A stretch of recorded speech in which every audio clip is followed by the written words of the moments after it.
4 ta amortizator va ruloyini ham yumshoq qilib berdik. 150 ming kilometr probegda. Assalomu alaykum, qadrli YouTube kanalim tomoshabinlari. Yana avtoservisimizda obzorlarni boshladik.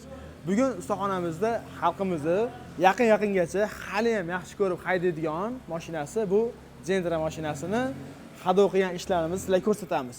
Ya'ni bilsalaring 30 ming 40 ming kilometrda ko'p hadovoylari taqillab, amortizatorlari otadigan bo'lib qoladi. Oldinlarda ham bilsalaring lejashidagi rullarda qotib qolishlari bo'lardi. Biz ana shularni zo'r qilib, o'zini ta'mirlab va hadovoyini Cobalt qilingan tegalarga almashtirib, 4 ta amortizator va ruloyini ham yumshoq qilib berdik. Bular hozir qatida nima qilinganini sizlarga bitta ko'rsatamiz.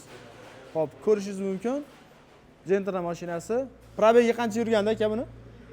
150 ming kilometr probegda. Vaholanki bizga 60 ming, 70 mingdan ham juda ko'p kelishadi. Eng birinchi qilgan ishimiz 4 ta amortizator almashtirdik.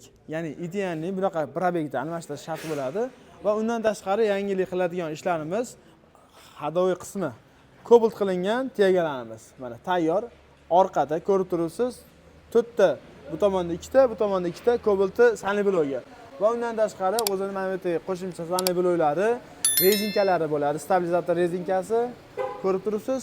Buni almashtirildi. Undan tashqari mana oldida mashinani yumshoq bo'lib yurishiga sababchi bo'ladigan 2 ta richak. 2 ta richagiga Cobalt sanli blok qilingan hadovoy. Va buni ham old amortizator va ruloy yumshoq qilib berildi. Bu nima bo'ladi? Ko'proq o'sha lejashiylardan yurganda mashinalarda chuqurlarda his qilmasdan bir xilda o'tib ketadigan tempo bo'ladi. Buni Instagramda ham profillarimizda qo'yib boryapmiz, ko'rsalang bo'ladi. Yaqinroq kelsangiz, mana bitta Cobalt qilingan joyni bitta ko'rsatib qo'yaman operator. Mana shu joyini bitta ko'rsatib yuboraylik-da, mana bu joyida. Bu tomondan yondan ko'rinadi.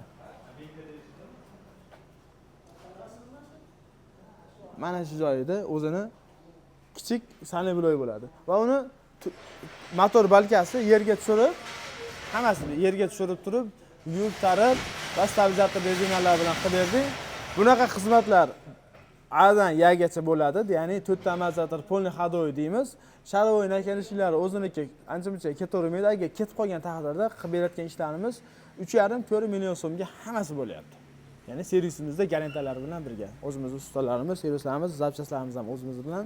Bizning manzilimizni bilasizlar, Farg'ona shahar, shunday aeroport ro'parasida. Profilga obuna bo'lib qo'ysalaring, keyingi qiladigan ishlarimizni yana chiroyli qilib, obzorlar sizlarga ko'rsatib borishga davom etamiz. Kommentariyada fikrlar yozib qoldirsalaring va yaqinlarga ulashib qo'ysalaring, mana shunaqa xizmatlar zarur bo'lsa, albatta bizga aloqaga chiqishlari mumkin bo'ladi. Salomat bo'linglar. Yoki boshqa ishdan chiqmasin.